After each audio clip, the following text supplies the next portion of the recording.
Fear not, citizens. Hope has arrived because it's 2022 and we're back with My Hero Academia, Chapter 339. This is the Amateur Otaku Podcast. We're reviewing everything in the world of anime and manga. Joining me, as always, is a panel of legendary heroes, Isaac Wolf and Leo Rydel. Guys, this is our first episode of the new year. I just want to know, where you guys at? How you feeling about 2020, the sequel, 2022? And are you excited for the final year of My Hero Academia? I'll start with you, Leo. Very excited. Happy New Year, guys. Pretty excited for this show. I guess I'm not like hyped for it to end, but I'm excited to see the conclusion. I think we're getting to a really good point in the manga for things to start closing, and I'm looking forward to it, man. Like, I've really enjoyed talking about My Hero Academia with you guys. Now I got to get caught up in something else like Attack on Titan so we can talk about something else, but I've enjoyed it so far, and I think that it's the right time to end this anime or manga. Otherwise, you drag things out and things start to just get too long, a la Naruto, where story beats start getting really, really ridiculously weird. So it's about time to wrap it up, and I'm excited to see what Horikoshi has in store for the end. Not even 2 minutes into the first episode of 2022, and we already got a Naruto drop. You'll love to see it. I was about to say the same thing. My bad. Look, we love us some Naruto around here. Oh, heck yeah. Speaking of which, go to Novice Cinephile on YouTube this week, and you're going to get a Naruto video essay. That's fun. Shameless plug. Isaac, how you doing, man? What's your thoughts going into this new year? Let's hope it's better than... let's hope it's just getting better and not getting worse. But then again, we never want to jinx it. But I'm looking forward to another year of recording with you guys, be it My Hero Academia or some other manga or anime, and or for that matter, spouting puns all the times. The Mad Punster returns. Yeah.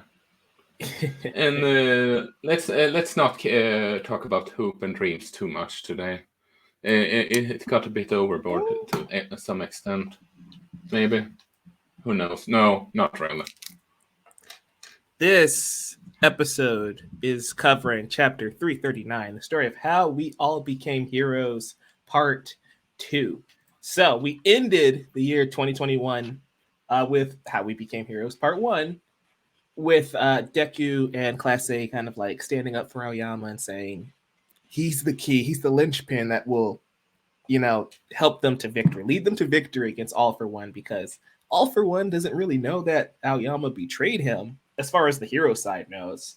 So we ended with Deku and Ida trying to get new costumes from the support course. So they go to see Best Girl Mei Hatsune. And of course, we pick up right there where Deku was, as Ida calls, caught unawares by the bosom, which is the most Ida way to explain what just happened. This chapter, I was talking to Isaac off air. Leo, I want to know your thoughts on like the title of this chapter being The Story of How We All Became Heroes, Part 2. And with a title like that, this was a very lighthearted and kind of funny, humorous chapter. Was that a bit of a letdown, or did you not think much of it?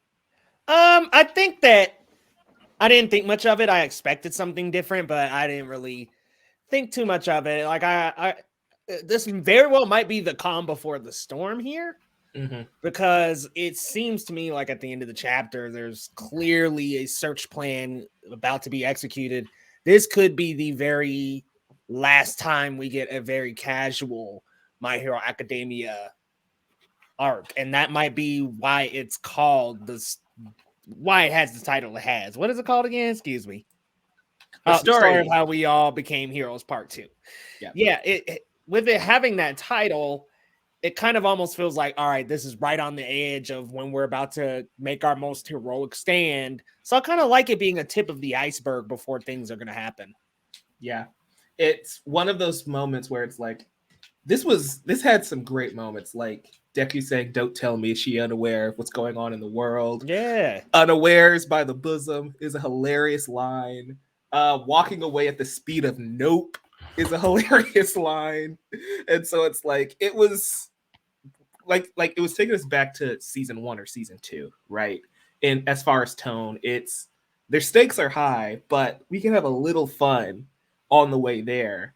And yeah, like once we get to the end of this chapter, you can see that All Might has a plan. And that's what I think is interesting, how we're kind of like laying the foundation there of the heroes have a plan, but then we have like Hatsume and Power Loader revealing that the UA facility has rockets now and it can fly away. And like, Isaac, did you see that coming at all? That the UA barrier can pick up the school and fly it somewhere else? I mean, it's not that surprising, all things considered. I mean, with how enormous that defense system is presented as, if that makes any sense. Mm-hmm. Yeah, it's interesting. No. Like we joked around about it becoming like a giant Gundam. Now that we know that it actually has moving parts, that may be a possibility, and I would really hate if that like the dumb theory of it's going to turn into a All Might Voltron. If that actually happens, I will quit this show right on the spot. You're gonna have to replace me with somebody else. I would just laugh my ass off, honestly. I have ascended to a higher plane. I'm clairvoyant. Oh yeah. But I would just laugh at it. If what? I'm sorry, I zoned out a little. So on page 7, we find out that the evacuation shelters in UA can blast off. They can fly away. And we've been joking a couple times that what if UA turns into like a giant Voltron style Gundam? And knowing that it actually has moving parts leads us further into that idea. And I've predicted too many things that turned out to be true, so I would just leave. I would love that. Unpopular opinion, I guess. I would love for it to be a giant mecha. It would be so funny. It would be so funny. That's how they take down the Gigantomachia, right? Well, haven't we seen? Yeah. Have we seen the principal's quirk? The principal's quirk is like super genius, pretty much. So like, yeah, he uses his super genius quirk and made UA into like this giant mecha. Like that would be tight. Yeah, that's what is a possibility. And it's just funny because we had no evidence to support that theory until this chapter, but we were already joking about it. That's what makes it weird to me. It's like, oh my gosh, that's going to be a thing, isn't it? And it'll be awesome, but also kind of creepy how Horikoshi's like listening to this podcast. Like, that's a good idea. I mean, Gigantomachia comes back even more powered. They revive him. He becomes even stronger, or some giant Nomu comes out of nowhere. It would be freaking awesome if the principal was like the one to take it on with the UA mech suit. That'd be epic, honestly. It would be really epic. So Deku and Ida are trying to get new costumes. Hatsume can't do it. She's too busy. Understandable, because she's in charge of the UA barrier with their teacher Power Loader. So she whips up some gauntlets for Deku and like a makeshift armor for Ida, and it's basically like, this is the best we can do. Hopefully you guys can make this work. Go save the world. Which I thought was like her dynamic with Deku in this chapter was really cool, how they played off of each other, of how she is going to support them, like that's what the support course does, but like they're going to do their best to protect people here on the ground, while Deku takes the fight to the League of Villains and the Paranormal Liberation Front. And guys, I don't know if you noticed in the My Hero Academia fandom, but a new ship was born from this chapter. Which is what? It's Deku Hatsume, which, I mean, makes sense. Oh, come on. I thought it was already a thing. It was a thing, but they got revived because they finally got some more content after like 3 years. Uh, I mean, fair point, I guess. page 9 is like Horikoshi flexing with the artwork there. That's all I gotta say. But I do like the dynamic her, Deku, and Ida have, and like how they are all like, hey, this is what we have to do to come together on multiple fronts. Let's go be heroes. That's why the title makes sense. Even though it's not like All Might preparing for war, that's what I assume is next chapter. I thought it was still handled pretty well of like, hey, everybody in UA is a hero, right? The support class, the business course, they're all in some shape or form going to be heroes because this is a hero school. And we get to see how they all work together and how they're going to support one another in their final goal. I do have a question for you guys, though. This is the worst costume Deku has ever had. Are we sure this is the last upgrade he gets before this series ends? Because he's wearing a UA outfit with some fancy gloves. I can't see them ending the show like that or into the manga like that. It's kind of anticlimactic. I could see both ways, if I'm being honest. Really? Worse? I mean, I don't know, guys. Them bunny ears, man. I'm glad we're at least ditching out on that. Like, I don't know. That is his worst suit, but maybe one more. Maybe we'll see next chapter. The end of the next chapter. Maybe everybody's got their hero suits back on. I don't know that it's the last one, but if it is, I don't think I'll be upset. Same. It's very reminiscent to where he was in season 1 or the first arc of the manga where like they're fighting the League of Villains at the USJ.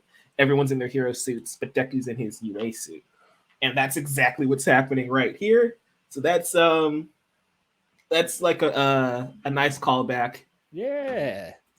I don't know if I'd end the series that way, but if there's a year left in My Hero Academia and we're preparing for an attack now, I think they're gonna attack, they're gonna lose again, and they're gonna have to rally one more time before the end of the year. Sounds about right in my book. Yeah, I don't know why it's so bad for you. That suit, it's fine. It's a comic book about superheroes. And do we want Batman running around without the Batman costume? He's just running around in like a graphic t-shirt. That's all I'm saying. Like, well, he ain't in a graphic t-shirt. He's in the UA uniform. He's running around in his gym clothes. So I think he'll get another one. And I kind of hope he gets the cape back, that scarf. The Torino cape? Yeah, like he needs a Torino cape back. That was cool. Yeah, it was really good. Especially since Gran Torino's so short. So it was kind of like a Robin-esque cape on Deku instead of like the full Superman All Might style. I thought that was a nice touch. Okay, so I just find it bring it. No, go ahead, Isaac. My bad. I just find it so funny that you're talking about the whole Batman in just a casual clothes. And weren't there a run with Superman where he just had jeans and the t-shirt? Yeah, t-shirt. It sucked. The only person in the Super family who can do that is Superboy. Yeah. I'm not arguing that. I just find it funny, all things considered. Yeah. Yeah, I can foresee him ending out on like something, and here we go again, something similar to Naruto, where he's got the Torino cape, but still has like the green, maybe not the bunny ears, but just like the green suit that he had with the cape. I'm cool with that. Like the costume he had when he was in his vigilante mode, it was shredded up. But if he just wears a cleaned up version of that, I'm cool with it. Yeah. I just don't know if I want to like him fighting Shigaraki in street clothes, essentially. In a UA outfit. And it's just like, that is going to get disintegrated. He's going to need something, one, to support his arms, to support his legs, because he's going to break his bones like a million times. So for functionality, and it's just think about it, like him fighting Shigaraki in the UA outfit, it's just going to look stupid as hell. You don't think he's going to overcome the handicap before the battle? I don't think so. I think that's the only way we keep some sort of consequence, right? We need to keep the stakes up. Because if he gets like regeneration like Shigaraki has, the fight's never gonna stop. Like Shigaraki took like what 10 nukes from Star and Stripe and survived because he had regeneration. If Deku gets a version of that, he'd be unstoppable. I think he's gonna need it though. I mean, I don't think he's gonna be able to. Well, with such a physical blowback, I don't know, man. Like he needs that 100% one for all. Unless he does a top no on this jutsu. one.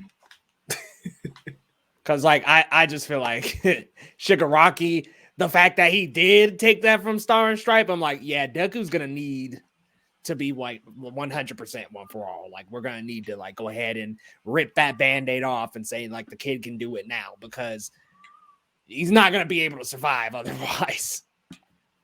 Yeah, you're right, and that's the thing that kind of like we're reaching Kaguya and Madara levels of absurdity when it comes to power. And that's what, like, I was gonna save this question for a little bit later, but I'll just ask you guys now, like, how do they stop Shigaraki? Like, he is so OP, and we know Deku's not as powerful as Star and Stripe. So what can he do to stop him? And I think Deku's already operating at what, like 60% of his power? So even if he adds like 40% to that, plus 5 gen, is that enough? Or do we have to pull out like we're gonna have to get Eri involved and like rewind Shigaraki or use Quirk erasing bullets on Shigaraki? Like, do you think they're gonna have to do something like that, or will Deku just be able to overpower him? Yeah, Eri is definitely a part of it all. Mm-hmm. I definitely think, to be honest, I think she's gonna help Shigaraki. Like her being a part of it is gonna help Shigaraki come back. I think. Really? Yeah, like potentially rewinding him a little and making him realize it's all wrong. Something like that. I don't really want her to be the solve to Deku's handicap, though. Like, I don't want it to be like, oh, she has to be around in order for him to stay at 100%. I think it would be fitting to have, and I know they just did this in the movie, but I think it would be fitting if Deku like broke through a barrier, like All Might had to with the Nomu, kind of like a shock absorption type of deal. I just feel like that would seal the deal that he is the perfect user that could break through anything. I mean, if Shigaraki went all quirks, all abilities, and he was able to break through that, I think that would be like the proving point of like, okay, he is the greatest hero of all time. Gotcha. That makes sense. It's just like I'm hoping we aren't written into a corner where Horikoshi has to like BS his way out of it. That's what I don't want. And like Naruto kind of did that. Star and Stripe also kind of did that in the sense where like we took quirks away from all for Shiggy, but we also don't know what quirks he took away because I guess we could have lost regeneration. We don't really know the quirks he lost in that fight. And if he did lose regen, I think Deku can now take him. Oh, fingers crossed that's what happens because I don't need Deku unlocking some random ass power that he's gonna pull out last second. Yeah, I hate to say it again, but they should have just killed All for One and like had Shigaraki be the next bearer of that philosophy. Yep, let the past die, right? Let the next generation finish that battle. Yeah, I don't know why All for One had to stay around at all. Well, you see, Horikoshi loves this little indie project called Star Wars, right? Yeah. So he's referencing Star Wars way more than he should. Palpatine and All for One are the same character at this point. They should have died a long time ago. We got a glimpse of Nejire, Sun Eater, and Fat Gum out and about doing some hero work, which was nice. We haven't seen them since the war. Like, there was a part of me that's like, did these characters die? We haven't seen them in like a year. So they were out with Ryukyu, which I thought was cool. Nejire has a haircut, so now she looks like Uraraka even more, which is kind of weird. Mount Lady is at UA getting the kids prepared to meet All Might so he can discuss Plan B, which I assume is the plan Aizawa came up with at the end of the previous chapter that we still don't know what they're planning. And Hawks is now here because I guess it's go time, really. Everybody's all hands on deck. We got to go take down the villains. Is this going to blow up in their faces, Isaac? Like, Yes. I assume we're going to launch an attack within like the next 3 or 4 chapters. You say yes, it's going to blow up in their face? Because I think it going. I wouldn't be surprised in considering how dark this show has become if it's literally I wouldn't say last man standing and they are the only ones surviving, but there is a last man standing battle between the heroes and villains, if you get what I mean. Mm-hmm. Yeah, I totally get it. I feel the same way. Like, I'm tired of the heroes always suffering a loss. So I'm hoping, even if they don't like straight up win, I hope they deal a blow to the Liberation Army, because let's be real, like the heroes have been backpedaling for the last year and a half almost. They've been the ones on the run. They've been the ones who have to try and play catch up, because All for One is 20 steps ahead of everybody, right? He's playing 40 chess while the heroes are over here playing checkers. So I don't know. I'm interested to see, because like if it's a plan from Aizawa, I hope it's something really good. So I'm hoping it does give them like a small victory at least. But I don't know. It feels like it's going to be too easy. What do you think, Leo? I've got a question. Where's Lemillion? That's a good one, because we see Protecting Amajiki and Eri. Nejire. Come on, like he got to be out on the field, man. Like we can't be having him. I'm not arguing that. I'm No, not arguing that. I don't. Go ahead, Isaac. But finish your thought. Well, yeah, I'm not arguing that he shouldn't be in the film. Yes, that's the obvious thing why he isn't there. If that makes any sense. Here's the thing about that, and like in theory that makes sense, but Eri was living at the UA campus, right? So the UA has become like a shelter. Like Midoriya's mom is there. All of these other supporting non-hero characters are residing at UA. Wouldn't Eri just like stay with Deku's mom or something at that point? Like, why would we hold Lemillion back when we already have Eri in the safest place in the entire country? Sure, but also remember, it's only he, Eraserhead, Lemillion, and Deku that she really feels safe towards. If you really think about it, sure, she greets all the other heroes, but she is extremely unsure when just had to have Eraserhead next to her in order to be able to speak to the rest of the class. Again, in theory, that makes sense. But also, just like Lemillion was on the list of potential candidates for One for All. He was projected to become the #1 hero in a few years once he graduated UA. I'm not relegating this guy as babysitter for Eri just to make her feel better. In the words of the great Michael Jordan, F them kids. I mean,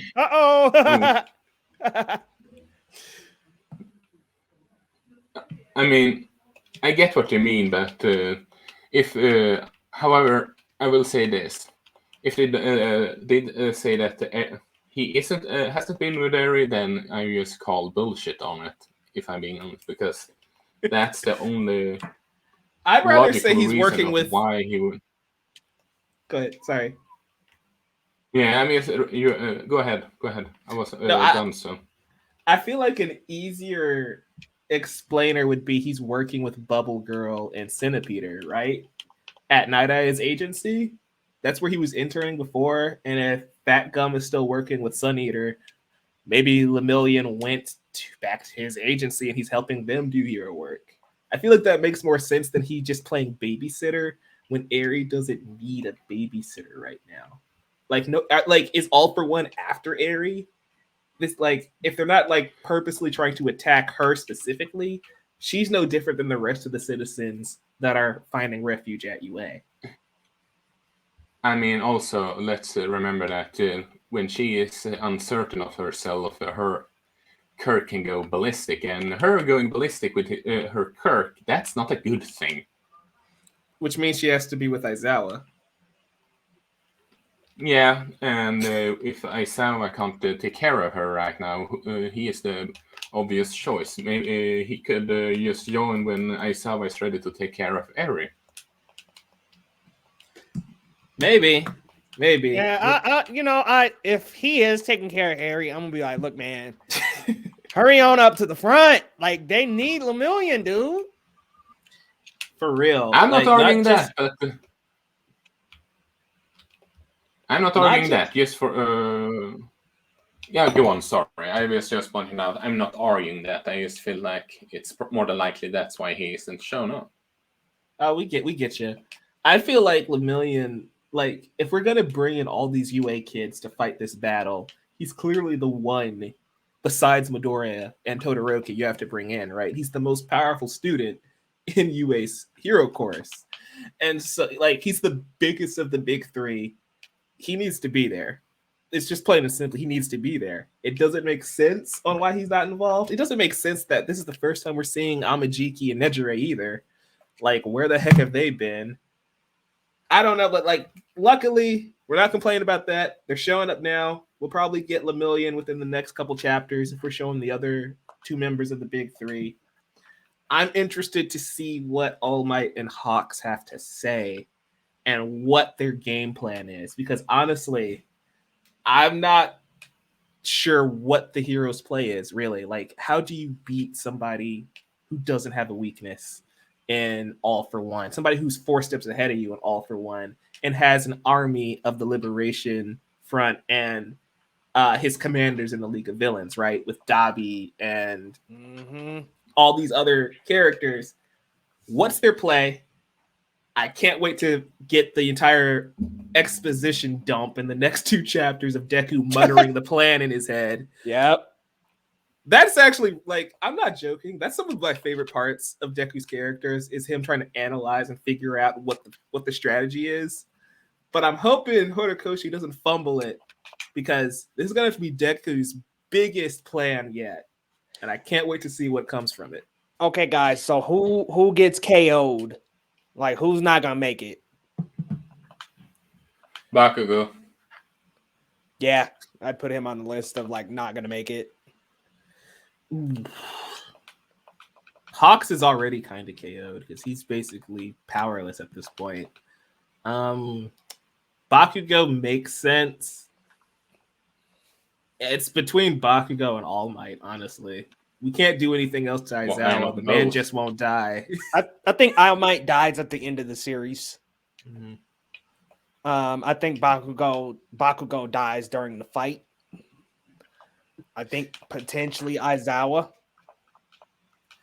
The thing about Aizawa is he's already lost an eye and a leg. Like, are we just going to keep chopping the man up? Like, he's just going to lose his life now? Or are, like, I feel like he's paid his dues and the stories owes him enough to not kill him at this point.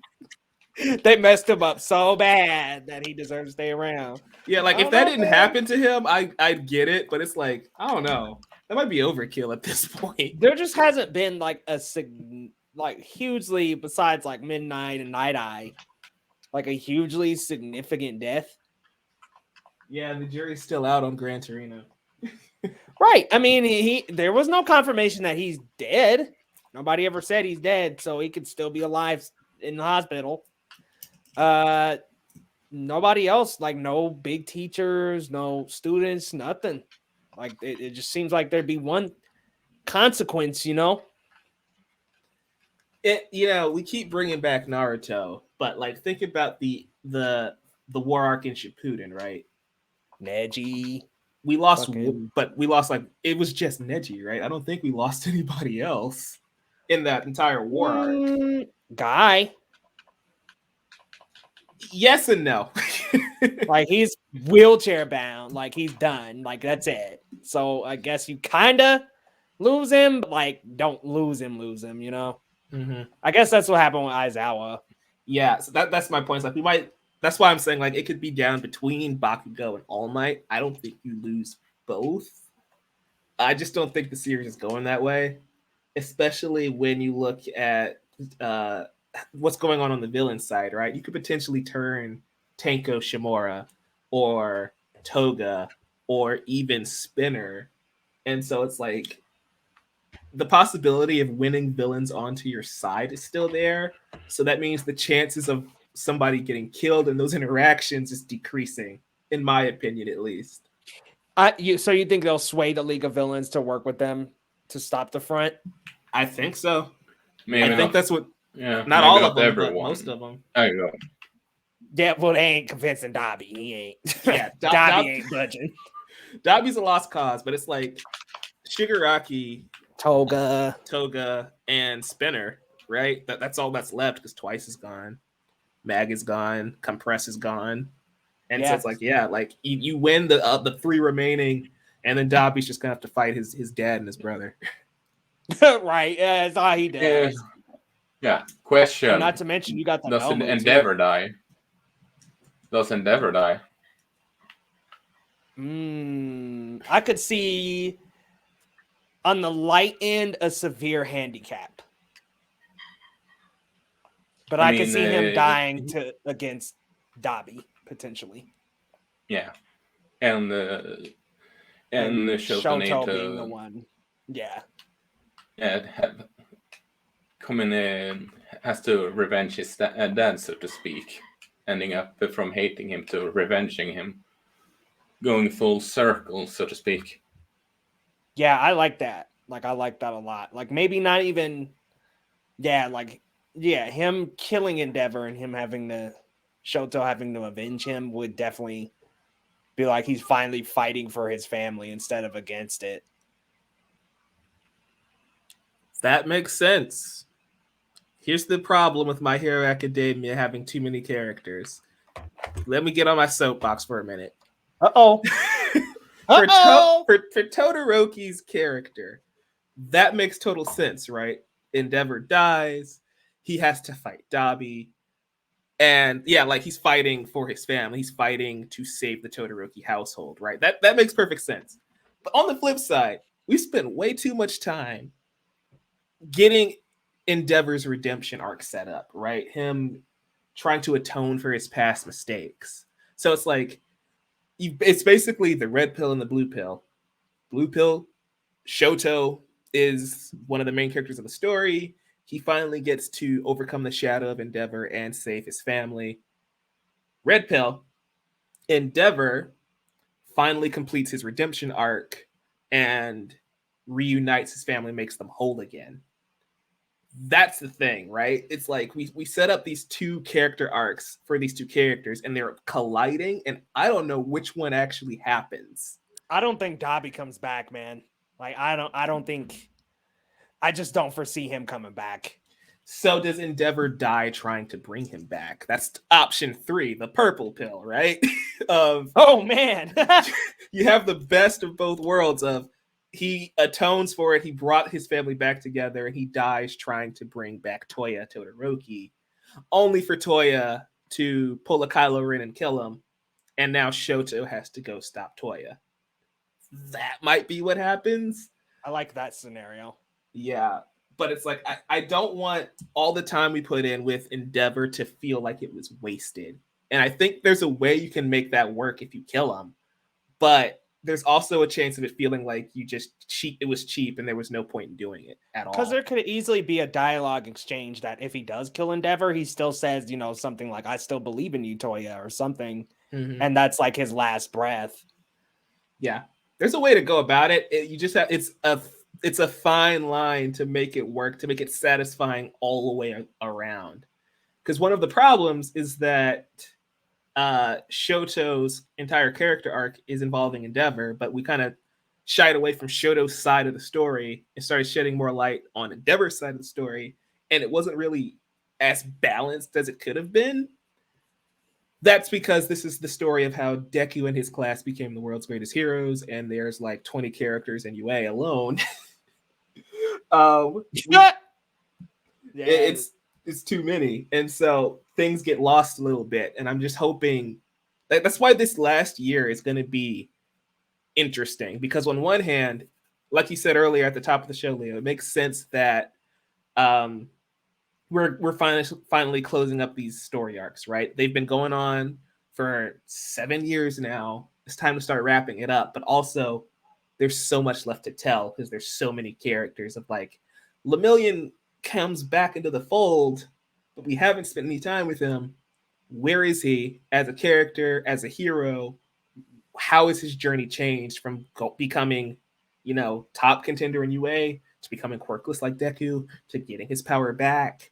And it's like that's a juggling act right there of making all of that end in a satisfying way. Yeah, and this is the hardest part, I think, about having so many characters, is that you have a lot of arcs to close up, to revisit, to bring back. I feel like we're gonna maybe see one more like great scene with Lemillion, and then that's it, bro. Like I feel like it's just gonna kind of, fizzle out with him. I hate to say it, but I just don't see a lot more focus going to Lemillion.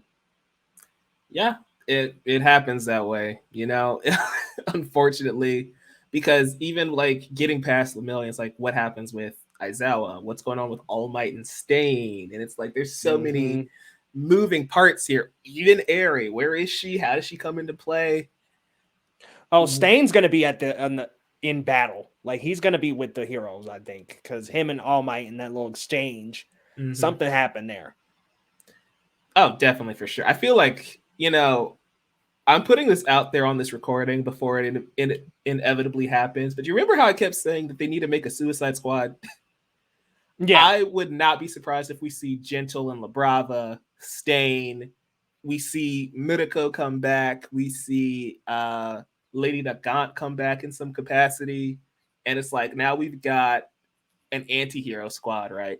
Mirko's a hero. I know that. I'm just throwing her out there. She's going to return with the rest of these characters. Yes, please.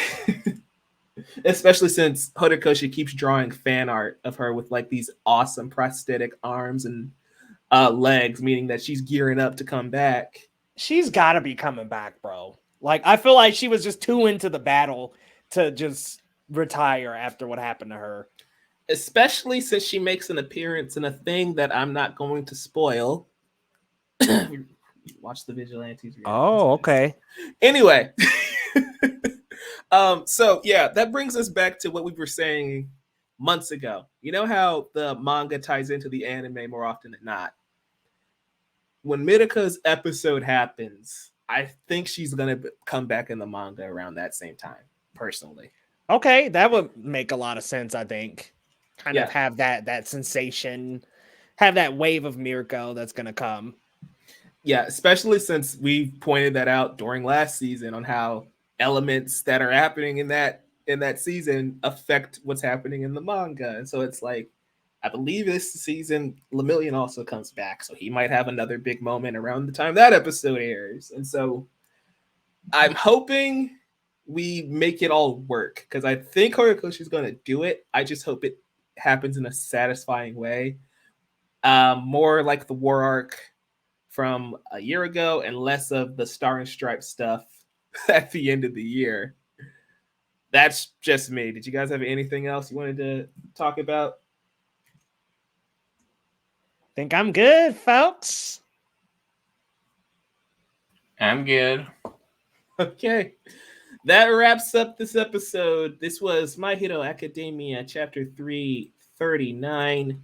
The story of how we all became heroes, part 2. We will be back next week. We get chapter 340. I want one more prediction from you guys. What chapter does the series end? We're on chapter 340 next week. 400. 410. Oh wait, no, it's the last year this year. 380. I'm going with 411. I think this is gonna spill over into next year. Horikoshi's terrible at timetable. I mean, this series was supposed to end 3 years ago, he said. And here we are. True. That's true. So I'll go with 400 then. Yeah, 400, 410, and 411. Is that where we're standing? Damn, yeah. So anything over 411, Mike, you got it. I'd take the L if it goes like well past 400. Like, I'm not saying 420 or anything. That's too far. 420. Okay, that wraps this episode up, guys. Thanks so much for joining us. We'll be back next week for 340. And hopefully All Might finally tells us what this plan Aizawa's had, because we've been waiting a good month since we've been on break to figure out what we're going to do to stop All for One. Isaac, you guys got anything coming up at Wabam Entertainment or here on the Amateur Otaku? Well, I don't know how we are. Well, we are doing Attack on Titans reviews each Monday now, which I think we can announce, or should I cut it out later, Mike? I mean, by the time people hear this, the Attack on Titan episode might already be up. That's Fair exciting, point. honestly. And there is talks about me and Brandon covering Doro Run, which is a new Shonen Jump manga that I think more people should read. Sure, it doesn't seem that it's gonna be. It seems to get a following, but I think more people should talk about it. And hopefully we are continue our coverage of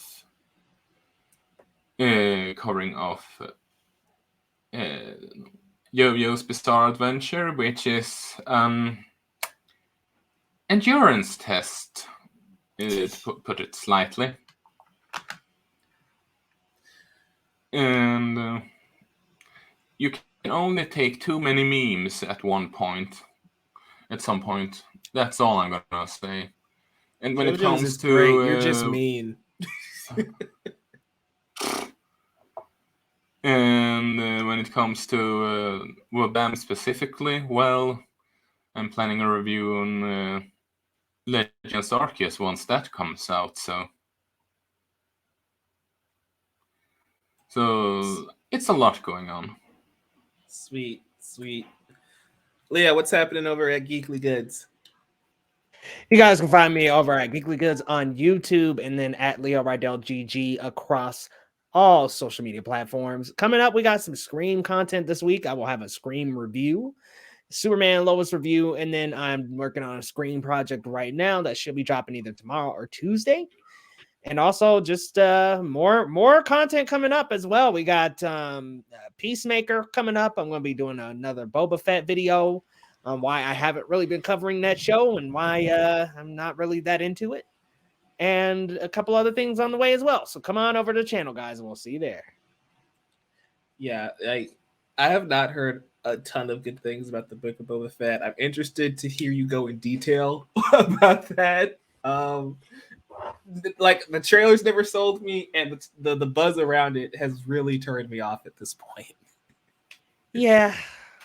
I'm really not too impressed, but I know a lot liked episode 2. 2 was better than 1, but we'll see what happens this week. Maybe you can kick it into gear. Hopefully. Guys, you can find me at Novice Cinephile on the YouTube and the Twitter. Going on YouTube this week, we have the Fooly Climax, episode 6 of Furikuri as a reaction. Also, I have a Ghibli review going up and a Naruto video going up as well. So I think you guys would be really excited for a week of anime, apparently, on my YouTube channel at Novice Cinephile. And of course, you can read my musings at novicecinephile.com, collider.com, and occasionally at wabaменtertainment.com. Thank you guys for taking time out of your day to geek out with us over My Hero Academia. We will see you next week. Go Beyond, plus Ultra. Peace.